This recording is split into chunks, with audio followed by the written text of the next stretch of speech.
দিবসের দ্বিতীয় প্রহর। মাথার উপর প্রকাণ্ড নীলিমা তপ্ত শ্বাস ফেলছে। তেজস্বী সূর্য আর দীপ্তি ছড়িয়ে দিচ্ছে ধরিত্রীর বুকে। মৃদু সমীরণেকে তারা চিহ্ন পেয়ে উঠছে বৃক্ষপত্র।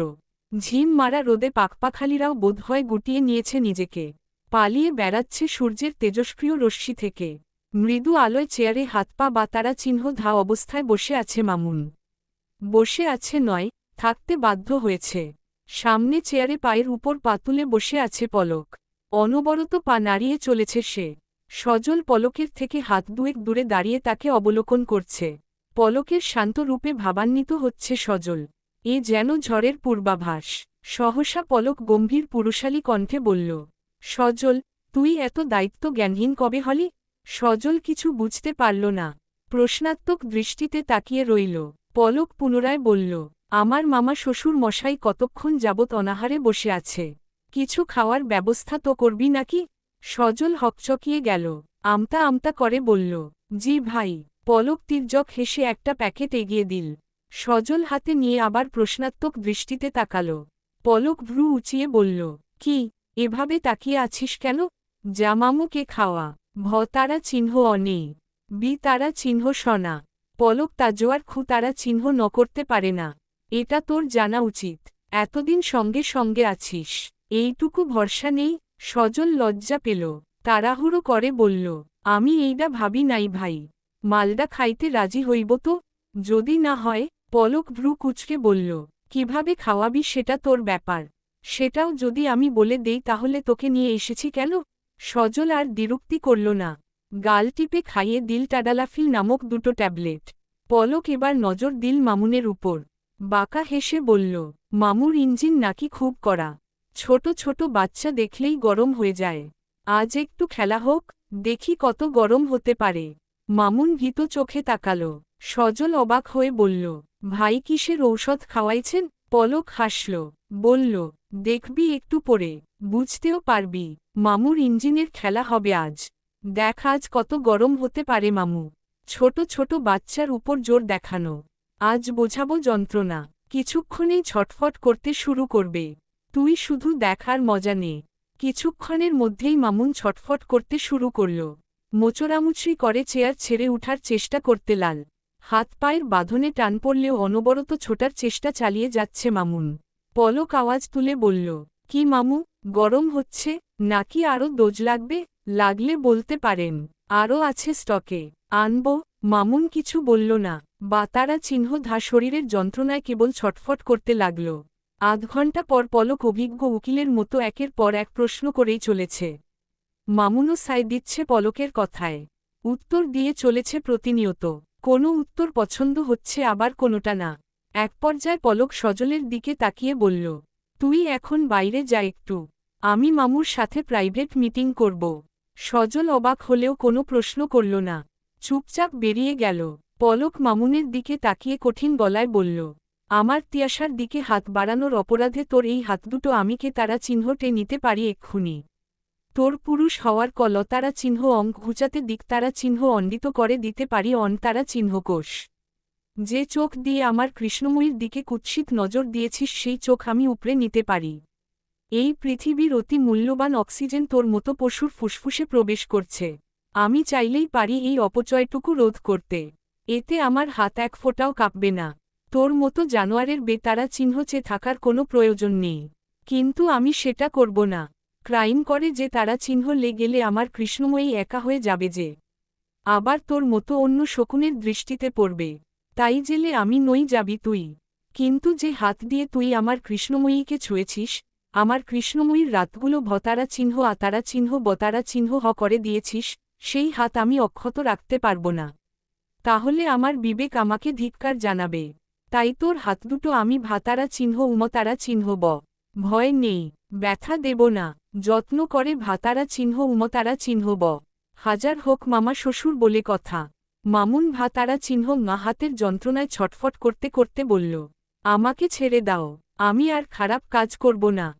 কোনো মেয়ের দিকে তাকাব না, ছুবও না। ছেড়ে দাও আমাকে। পলক চেয়ারে বসে পা নাচাতে নাচাতে বলল, হাতে আর ছোঁয়ার মতো অবস্থা আছে নাকি? আর একটু মালিশ করব? উদ্ধৃতি চিহ্ন। মামুন মনে মনে এখান থেকে বের হওয়ার জন্য মনে মনে আল্লাহকে ডেকে চলেছে। পলক সময় গড়াতে গড়াতে আরও হিংস্র হয়ে উঠছে। ফোন বের করে মামুনের সামনে রেখে বলল, তিয়াশার সাথে যা করেছিস তা স্বীকার কর, নয়তো বাকি হাত পা গুলোও ঝুড়ো করে ফেলব। বলবি? মামুন রাজি হল। এক হাতের ব্যথাতেই কুপোকাত সে, তাই গড়গড় করে বলে দিল সব। রেকর্ড শেষে পলক সজলকে ডাকল। সজলের দিকে তাকিয়ে বলল, কাজ হয়ে গেছে, এখন পুলিশ আসুক। এসব নরকের কীটের বাইরে ঘোরা ঠিক নয়, অধিকার নেই এদের। বলেই যত্ন করে একটা ইঞ্জেকশন পুশ করে দিল মামুনের শরীরে। সজল বলল, তা ঠিক আছে, কিন্তু ইঞ্জেকশনটা কিসের ছিল ভাই? পলক বাঁকা হেসে বলল, গরম হওয়ার দিন শেষ, হিম শীতল বাংলাদেশ। সজল বুঝতে পারল না, বলল, মানে? মামুর ইঞ্জিন সারা জীবনের জন্য হিম শীতল থাকার ব্যবস্থা করে দিলাম। আর বাচ্চা কাচ্চা দেখে গরম হবে না? বাচ্চা কাচ্চা কি বলছি, লাশসময়ী যুবতী দেখলেও হবে না, আজীবন সম্মাননার মতো আজীবন ঠান্ডা করে দিলাম। সজল বুঝতে পেরে অবাক হল। এই হিংস্র পলককে তার অচেনা লাগছে। বুঝতে পারল পলকের ফুটবল জায়গায় আঘাত করার ফল ভোগ করছে মামুন। অল্পতে পলক রেগে যায় না, এটা এতদিনে বেশ ভালো করেই বুঝতে পেরেছে সজল, তাই আর ঘাটল না ব্যাপারটা। পলক পুনরায় বলল, এখন তুই বাড়ি যা, পুলিশ আসবে, তোকেও জিজ্ঞাসাবাদের ঝামেলায় পড়তে হবে। তার থেকে এখনই কে তারা চিহ্ন টেপর। সজল অজ্ঞতা বেরিয়ে গেল সেখান থেকে। পলক ডায়াল করল স্থানীয় অফিসার ইনচার্জের নাম্বার। মামুনের কে তারা চিহ্ন সকর্টে উঠলে প্রমাণ ও সাক্ষীর প্রেক্ষিতে সাজা হল তার। 10 বছরের কারা তারা চিহ্ন দণ্ডাদেশ দেওয়া হয়। প্রান্ত, সিজান, আয়শা, মোরশেদুল হক এমনকি হাজেরা বেগম পর্যন্ত সাক্ষী দিয়েছেন মামুনের বিরুদ্ধে। তাইশা তারা চিহ্নস্তি পাওয়া নিয়ে বেশি কাঠখড় পোড়াতে হয়নি পলকের। মাস 3 পর তোপা বসে আছে হসপিটালের ওয়েটিং রুমে। তীব্র উৎকণ্ঠার সাথে কাটছে এক একটি প্রহর। গতকালই প্রেগন্যান্সি কিট দিয়ে পরীক্ষা করেছে সে, রেজাল্ট পজিটিভ। সেটার উপর ভরসা করে পলককে কিছু জানায়নি সে। 100% শিওর হওয়ার জন্য সকাল হতেই হসপিটালে দৌড়েছে। বসে থাকতে থাকতে রীতিমতো ক্লান্ত হয়ে গেছে সে। কপাল বেয়ে দরদর করে ঘাম ঝরছে। ওড়নার কোণে ঘামটুকু মুছতেই একটি মেয়ে রিনরিনে গলায় ডাকল, তিয়াশা তোপা আছেন? তোপা কেঁপে উঠল নিজের নাম শুনে। মাধ্যমিক, উচ্চ মাধ্যমিক পরীক্ষার ফলাফল প্রকাশের আগেও বোধহয় সে এত নার্ভাস হয়নি। হাত পা রীতিমতো কাঁপছে তার। এখন মনে হচ্ছে পলককে নিয়ে আসা উচিত ছিল, কিন্তু সে তো মহাব্যস্ত। অফিস সামলে দম ফেলবার সময় নেই তার, পৃথাটাও নেই। সিজানকে বিয়ে করে শ্বশুর বাড়ি গিয়ে বসে আছে। মাস 2 আগে ঘরোয়াভাবে বিয়ে হয়েছে তাদের। মন মেজাজ ভালো ছিল না হাজেরা বেগমের। কোর্টে সাক্ষী দিলেও পিঠাপিঠি ভাই তার। নিজের কাছেই বড় করেছে সে, আগলে রাখতে চেষ্টা করেছে সব সময়ে। অপরাধী হলেও ভাইয়ের জন্য তার মন কাঁদে। আয়েশা শক্ত মনের মানুষ। ছোট থেকেই মামুনের সাথে তার বেশ দূরত্ব ছিল। নিজের ভাই হলেও বনিবনা হয়নি কখনো। হয়তো তিনি বিচক্ষণ ছিলেন, সেজন্য মামুনের হাবেভাবে ভবিষ্যতের কুৎসিত রূপটার টের পেয়েছিলেন আগে থেকেই। নয়তো বিধাতা তাকে এই কষ্টে জর্জরিত করবেন না বলে আগে থেকেই দূরত্ব বজায় রেখে দিয়েছিলেন। অকালে স্বামী হারিয়ে 2 সন্তান নিয়ে কম কষ্ট তিনি করেননি, তাই হয়তো এই কষ্টটা থেকে আল্লাহ তাকে মুক্তি দিয়েছেন। তিয়াশা তোপা হকচকিয়ে গেল, তাড়াহুড়ো করে বলল, জি আমি। মেয়েটি মিষ্টি হেসে বলল, আসুন, আপনার জন্য ম্যাম অপেক্ষা করছেন। তোপা জোর করে একটু হেসে বলল, চলুন। দরজা ঠেলে ভেতরে প্রবেশ করল তোপা। চেয়ারে বসে তার ফাইলগুলোই ঘাটাঘাটি করছে ডক্টর মিথিলা। তোপাকে দেখতেই মুচকি হেসে বলল, এসো এসো, সাবধানে বসো। তোপা মৃদু হেসে মুখোমুখি বসল মিথিলার। পলক আসেনি? তোপা মাথা নাড়াল। মিথিলা অবাক হয়ে বলল, ও তো কেয়ারলেস নয়। তবে আসল না কেন? এই অবস্থায় তোমাকে একা পাঠিয়ে দিল? আমি তো ভাবলাম বাইরে আছে। তোপা মৃদু হেসে বলল, আসলে আপু উনি তো জানেন না, জানলে আমাকে একা ছাড়তেন না। মিথিলা প্রশস্ত হাসিতে মেতে উঠল। হাসতে হাসতেই বলল, সারপ্রাইজ প্ল্যান করছো নাকি? এর থেকে ভালো সারপ্রাইজ কিন্তু ও জীবনেও পাবে না। তোপা বুকের কাঁপনগুলো আর সহ্য করতে পারছিল না, তাই মিথিলার কথার উত্তর না দিয়েই বলল, পজিটিভ। মিথিলা হাসল, বলল, হ্যাঁ, পলককে এক ট্রাক মিষ্টি পাঠিয়ে দিতে বলবে। কিন্তু তুমি এতদিনে হসপিটালে এসেছ কেন? আগে বুঝতে পারোনি? আরও আগেই বোঝা উচিত ছিল। তোপা উৎসাহিত চোখে তাকিয়ে বলল। কতদিন আপু? 9 সপ্তাহ। তোপা চমকাল না। সে জানে তার পিরিয়ড সাইকেল ঠিক 2 মাস ধরেই অনিয়ম হচ্ছে। কিন্তু প্রেগন্যান্সির কোনো লক্ষণ বুঝতে পারেনি। বুঝবেই বা কী করে? আগে কখনো প্রেগন্যান্ট হয়েছিল নাকি? মিথিলা পুনরায় বলল। কোনো লক্ষণ প্রকাশ পায়নি? তোপা মলিন কণ্ঠে বলল। হয়তো পেয়েছে। আমি বুঝতে পারিনি। থাকি তো একা। আপনার বন্ধু আসে সপ্তাহে 1 বার অথবা 2 বার। কোনো সপ্তাহে 7 দিনই থাকে, আবার কোনো সপ্তাহে আসতেই পারে না। কিন্তু সে তো আর এসব বুঝবে না। অভিজ্ঞ কেউ থাকলে হয়তো বুঝতে পারত। মিথিলা কিছুক্ষণ ভাবল, তারপর ধীরে সুস্থে বলল, আমার তোমাদের ব্যক্তিগত জীবনে ইন্টারফেয়ার করা ঠিক না। তবুও বলছি এখন আর একা একা থেকো না। এবার পলককে বলো বাড়ি নিয়ে যেতে। কোন সময় কোন বিপদ হয় বলা যায় না। তাছাড়া তোমার এক্সট্রা কেয়ার দরকার। অফিস সামলে সে তোমার যত্ন করতে পারবে না। একা থাকতে থাকতে তুমি ডিপ্রেশনে চলে গেলে বাচ্চার ক্ষতি হবে।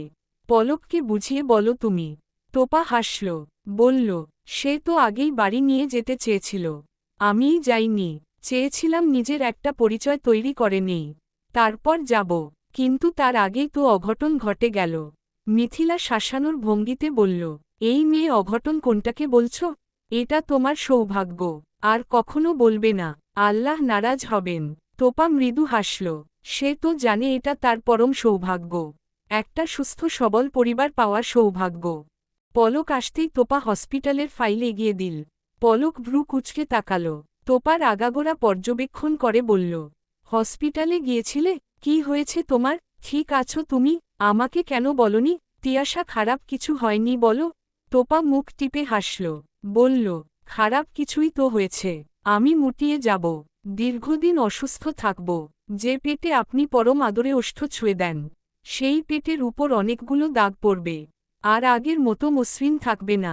এই হালকা পাতলা আমি, যাকে ইচ্ছে করলেই কোলে তুলে ঘুরতে পারেন তাকে হয়তো আর তুলতেই পারবেন না। মুটিয়ে গিয়ে আর মায়াবী দেখাবে না। পুরো 9 মাস অসুস্থ থাকব আমি।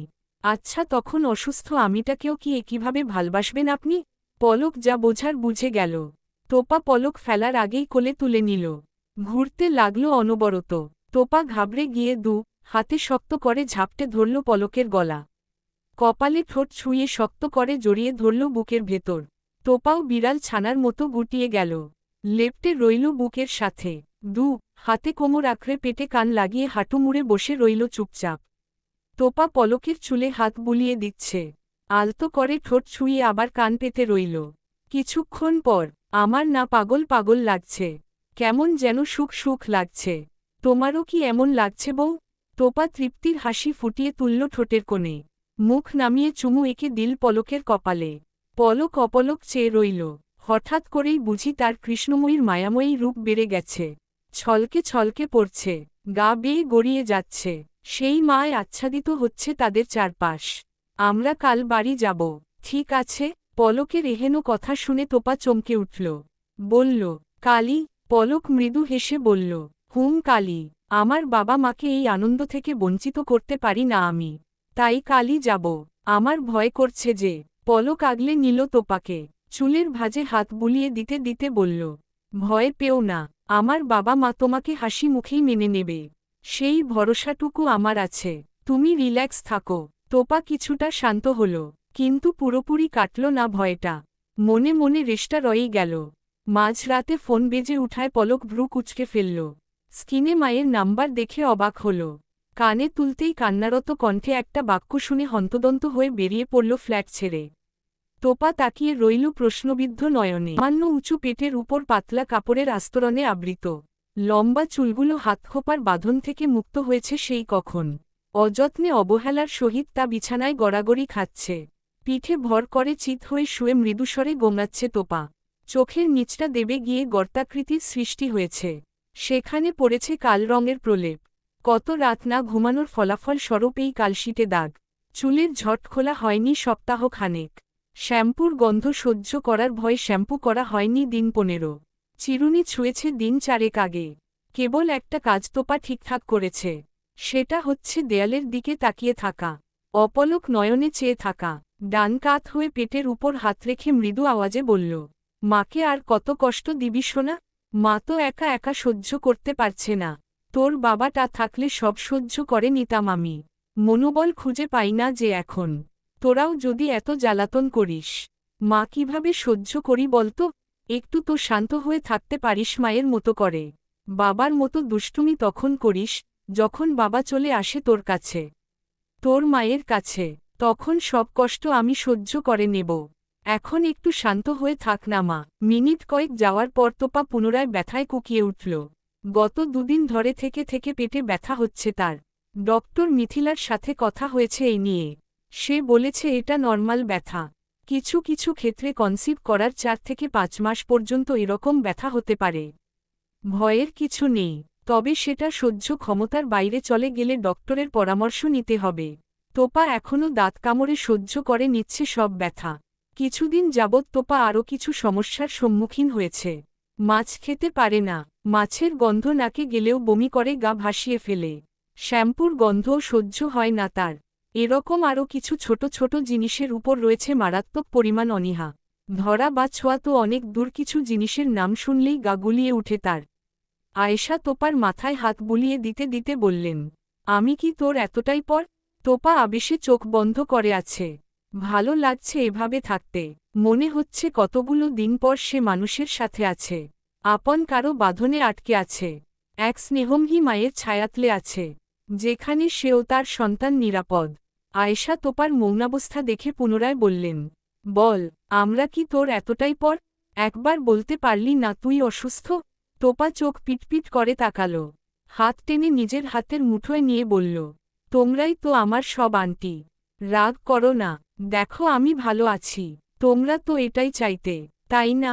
আয়েশা 2 মিনিট মৌন রইলেন, অতঃপর বললেন, চল আমার কাছে থাকবি তুই আজ থেকে। প্রয়োজনীয় কি নিতে হবে বলে দে, আমি গুছিয়ে নিচ্ছি।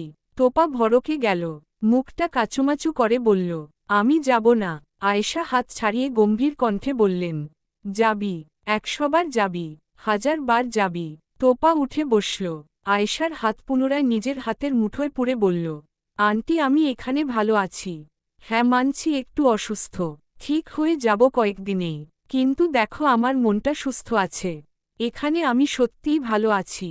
এখানে আনাচে কানাচে পলকের স্মৃতি ছড়িয়ে ছিটিয়ে আছে। দেয়ালে তাকিয়ে দেখ ওনার ছবি, মনে হচ্ছে আমি ওনার সাথেই আছি, একা নই। তাছাড়া আমি কথা দিয়েছি এই ফ্ল্যাট ছেড়ে কোথাও যাব না। তুমি 2 দিন আমার কাছে থেকে যাও না আন্টি, তাহলেই দেখবে আমি দ্রুত সুস্থ হয়ে গেছি। আয়েশা কিছুক্ষণ ভাবলেন, অতঃপর মৃদু স্বরে বললেন, পৃথাকে আসতে বলবো?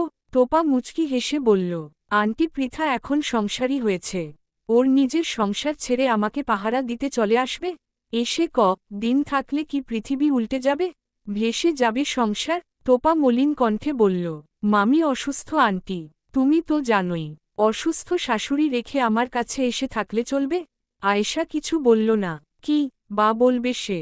তোপা পুনরায় বলল, 3 মাসেরই তো ব্যাপার, দেখতে দেখতে চলে যাবে। তুমি 2 দিন থাকো, আর মাঝে মধ্যে সময় করে এসো, তাহলেই হবে। এত ভেবো না, আমি ঠিক আছি। কথা হয়েছে পলকের সাথে? আয়েশার কথা শুনে তোপার মুখ মলিন হল। জোর করে ঠোঁটের কোণে মৃদু হাসি ফুটিয়ে বলল, সে তো ব্যস্ত আন্টি, যতটুকু সময় পায় কথা বলে। অপারেশন হয়েছে গতকাল, হসপিটালে দৌড়াতে দৌড়াতে তার অবস্থাই শোচনীয়। কথা বলার সময় কোথায়? আয়েশা তোপার কিশোরী মনের মৃদু অভিমান ভেবে নরম কণ্ঠে বলল, অভিমান হয়েছে মা? তোপা মাথা নাড়াল, বলল, এই সময় অভিমান করলে আমার পাপ লাগবে আন্টি। তার দিক থেকে কোনো কমতি নেই, সে যথেষ্ট চেষ্টা করে চলেছে আমাকে ভালো রাখার। একটুখানি সময় পেলেই কথা বলে আমাকে মাতিয়ে রাখতে চায়। হয়তো পারে না সব সময়ে, কিন্তু সে চেষ্টা করে আন্টি। আমার প্রায় ধ্বংস জীবনটা সে রঙিন আলোয় সাজিয়ে দিয়েছে, মরে যাওয়া মনটাতে ভালোবাসার বীজ বুনেছে। তার জীবনের ভয়াবহ সময়টাতে আমি অভিমান করতে পারি না। তার ক্ষতটা তো এখন আমারও ক্ষত, তার ব্যথাতে আমারও ব্যথা, তার জীবনের ক্রাইসিস তো আমারও আন্টি। তবে কিসের অভিমান, কিসের অভিযোগ? আয়েশা কিছু বলল না, কেবল তোপা মাথায় হাত বুলিয়ে দিল, মুখ এগিয়ে চুমু খেল কপালে। প্রায় মাস খানেক আগে পলকের মায়ের ফোন পেয়ে রাতের আধারেই ছুটে চলে যায়। বাড়ি ফিরে হসপিটালে নিতে হয় বাবা রায়হান তাজওয়ারকে। হার্ট অ্যাটাক হয়েছে তার। ওয়াশরুমে যাওয়ার সময় মাথা ঘুরে পড়ে যায়। অতঃপর পলককে ফোনে জানায় পায়েল তাজোয়ার। পলক ফিরে হসপিটালে নিয়ে গেলে কর্তৃপক্ষ জানালো হার্ট অ্যাটাক করেছেন তিনি। পরীক্ষা নিরীক্ষার পর 3টে ব্লক ধরা পড়ল হার্টে। চর্বি জমে হৃদযন্ত্রের রক্তনালী বন্ধ হয়ে গেছে। শুরুতে এনজিওপ্লাস্টি অর্থাৎ রিং পরিয়ে সরু পথ বড় করার ব্যবস্থা করতে চাইলেন। পরে সেটাতে হবে না বুঝতে পেরে পরামর্শ দিলেন ওপেন হার্ট সার্জারি করার। শরীরের অন্য জায়গা থেকে রগ কেটে নিয়ে পুরো বুক চিরে সেই রগ হৃদযন্ত্রে বসিয়ে দেওয়া হবে। পলক সিদ্ধান্ত নিল সিঙ্গাপুর নিয়ে যাওয়ার। মায়ের কাছে বলতেই সেও রাজি হয়ে গেলেন। অতঃপর শুরু হলো নতুন যাত্রা। এক পক্ষকাল যেতেই পলক মা বাবাকে নিয়ে উড়াল দিল সিঙ্গাপুরের পথে। সেখানে পরীক্ষা নিরীক্ষার পর 11 দিনের মাথায় শুরু হলো অপারেশন। দীর্ঘ 10 ঘণ্টা চলল অপারেশন। তারপর হাসিমুখে বের হলো ডক্টর। পলকও যেন হাফ ছেড়ে বাঁচল খানিকটা। এতদিনের ধরে রাখা নিঃশ্বাসগুলো সপাটে বেরিয়ে এলো। সিঙ্গাপুর যাওয়ার আগের দিন বিকেলে এসেছিল পলক তোপার কাছে। দীর্ঘক্ষণ বুকে আগলে রেখেছিল, জড়িয়ে রেখেছিল সস্নেহে, মমতায়, ভালবাসায়। গালে হাত রেখে নয়নে নয়ন মিলিয়ে বলেছিল অনেক অনেক নিষেধ বাক্য। তোপা দুচোখ ভরে দেখেছিল প্রিয় মুখখানা। দোকানে মন্ত্রের মতো শ্রবণ করেছিল স্বপ্ন পুরুষের কণ্ঠনালী বেদ করে আসা শব্দমালা। আমি আমার জানটা রেখে যাচ্ছি এখানে, শুধু দেহটা নিয়ে যাচ্ছি টেনে হিচড়ে। তুমি কথা দাও আমার আমানতের খেয়াল রাখবে। বিন্দু পরিমাণ অবহেলা, অযত্ন করবে না। মাত্র 3 মাস কৃষ্ণময়ী। আমি আমার বাবাকে সুস্থ করে নিয়ে আসি। তারপর নিজের বাবা হওয়ার সব দায়িত্ব আমি পালন করব। 3টে মাস একটু সহ্য করে নাও না কৃষ্ণময়ী। আমি জানি তোমার কষ্ট হবে, হয়তো মাঝে মাঝে ভীষণ কান্না পাবে, কিন্তু তুমি কাঁদবে না। শুধু জানবে তোমার পলক তোমার কাছেই আছে। তোমার পলকের সত্তা তোমার কাছে আছে। তুমি যদি ভালো থাকো, আমার সন্তানের খেয়াল রাখো, তবেই আমি ভালো থাকব। ভালো রাখবে তো আমাকে, রাখবে আমার কৃষ্ণময়ী আর আমার আগামী প্রজন্মের খেয়াল। তোপার চোখের কার্নিশ বেয়ে গড়িয়ে যাওয়া জলটুকু সন্তর্পণে মুছে ফেলেছিল। বুক পেরিয়ে আসা দীর্ঘশ্বাস লুকিয়ে কান্নাটুকুও গিলে ফেলেছিল। পলক পুনরায় বলেছিল, ফ্ল্যাটের বাইরে যেও না কৃষ্ণময়ী। দরকার হলে প্রান্ত, সিজান ওদের বলবে। পৃথা আর আন্টিও তো আছে। এছাড়াও যদি প্রয়োজন হয় সজলকে বলতে পারবে। ওকে চোখ বন্ধ করে বিশ্বাস করা যায়। জীবন দিয়ে দেবে তবুও তোমাকে রক্ষা করবে। আমি মিথিলাকেও বলে রেখেছি, তোমার রুটিন চেক আপ করে নেবে। তাছাড়াও প্রয়োজন হলে যেতে পারো। ও তোমাকে অপেক্ষা করাবে না। রান্নার লোক তো ঠিক করাই আছে। এছাড়াও যদি কাউকে লাগে সজলকে বলবে, ও ঠিক জোগাড় করে দেবে। ওয়াশরুমে সাবধানে যাবে। আমি না তোমার চিন্তায় পাগল হয়ে যাব, সত্যি পাগল হয়ে যাব। কিছুক্ষণ মৌন থেকে আবারও বলেছিল, বলো না কৃষ্ণময়ী, ভালো রাখবে তো নিজেকে, অপেক্ষা করবে তো আমার। তোপা মৃদু হেসে বলেছিল, একসাথে বুড়ো হওয়া বাকি তো। অপেক্ষা না করে কোথায় যাব? আপনি বাবাকে সুস্থ করে নিয়ে আসুন। আমি বাবা মায়ের ভালোবাসার কাঙাল। আমি সবার ভালোবাসায় বাঁচতে চাই পলক। আমার সন্তানকে একটা সুস্থ পরিবার দিতে চাই। আপনি অতি দ্রুত ফিরে আসুন। এরপর আর মুখে কোনো কথা নয়। সময় কেটেছে ঠোঁটের তাপে, কিছু উষ্ণ আলিঙ্গনে, ভালবাসায় আবদ্ধ হয়ে, অনাগত ভবিষ্যতের ভাবনায় কিছু আবেগঘন স্পর্শে। রাতের আধার কেটেছে প্রায় আধ ঘণ্টা। তোপা গুটিসুটি মেরে শুয়ে আছে। চোখের কার্নিশে দুফোঁটা জল চিকচিক করছে তার। এক হাত সগৌরবে উঁচু হয়ে থাকা পেটের উপর। প্রেগন্যান্সির মাত্র 4 মাস চলে। সময়ের তুলনায় পেট অতিরিক্ত বড় হওয়ায় মিথিলার শরণাপন্ন হয়েছিল তোপা। কাল বিকেলে একা একাই চলে গিয়েছিল চেম্বারে। মিথিলা মেয়েটাকে তোপার বড্ড পছন্দ। খুশি খুশি সংবাদগুলো তো সেই দেয় তাকে। যেমন কাল বিকেলে একরত্তি দুশ্চিন্তা নিয়েই গিয়েছিল সে। সময়ের তুলনায় পেট বড় হওয়া নিয়ে চিন্তা হলেও ভেবেছিল বাবুটা বোধহয় তার বাবার মতো এখনই সুঠাম দেহ নিয়ে চলে আসবে। কিন্তু মিথিলা সেই একরত্তি দুশ্চিন্তার বদৌলতে একরাশ আনন্দ দিয়ে ফেরত পাঠিয়েছে তাকে। সেজন্যই তার প্রিয়র তালিকায় মিথিলার অবস্থান হল আরও এক ধাপ উপরে। মিথিলা যখন বলল তোপার পেটে একটা নয় বরং 2টি প্রাণ ধীরে ধীরে বেড়ে উঠছে, তখন তোপার ঠিক কী করতে ইচ্ছে করছিল তা ভাষায় প্রকাশ্য নয়। পলকের ভাষায় পাগল পাগল অবস্থা। সুখী নারীর তালিকায় তোপার নিজের নামটা লিখানোর খুব করে ইচ্ছে হল। পরক্ষণেই মনে হল না, সে তো এই মুহূর্তে সুখী নয়। সুখী হতো যদি পলক সামনে থাকত। নাম সেদিন লেখাবে যেদিন পলকসহ পুরো পরিবার তোপার সামনে আসবে। পলককে ইচ্ছে করেই জানালো না তোপা। থাক না, তার জন্য একটুখানি চমক। ঘাবড়ে যাক সে খুশিতে। মাত্রারিক্ত আনন্দে পলক ঠিক কি পাগলামি করে তা তোপা নিজের চোখে দেখতে চায়। সামনে থেকে অনুধাবন করতে চায়। পলক আনমনা হয়ে হসপিটালের জানালার ধারে বসে আছে। পায়েল তাজোয়ার ছেলের ক্লান্ত মুখ দেখে পাশে দাঁড়ালেন। গভীর মমতায় মাথায় হাত বুলিয়ে দিলেন। কিঞ্চিত সময় পর ধীর গলায় বললেন, কি হয়েছে বাবা, মন খারাপ কেন তোর? তোর বাবা তো এখন মোটামুটি সুস্থ। কি নিয়ে চিন্তা করছিস তুই? পলক কিক্ষণ চুপচাপ বসে রইল। পরক্ষণেই নরম গলায় বলল, আমি কোনো ভুল করলে তোমরা আমাকে মাফ করে দেবে তো মা? পায়েল তাজোয়ার মৃদু হেসে বললেন, ভুল হলে মাফ করতেই পারি, তবে ভুলটা যদি ভুল হয় তবেই। অপরাধ হলে মাফ করার ক্ষমতা আমার নেই বাবা। পলক দীর্ঘশ্বাস ফেলল। সে কি ভুল করেছে, নাকি অপরাধ?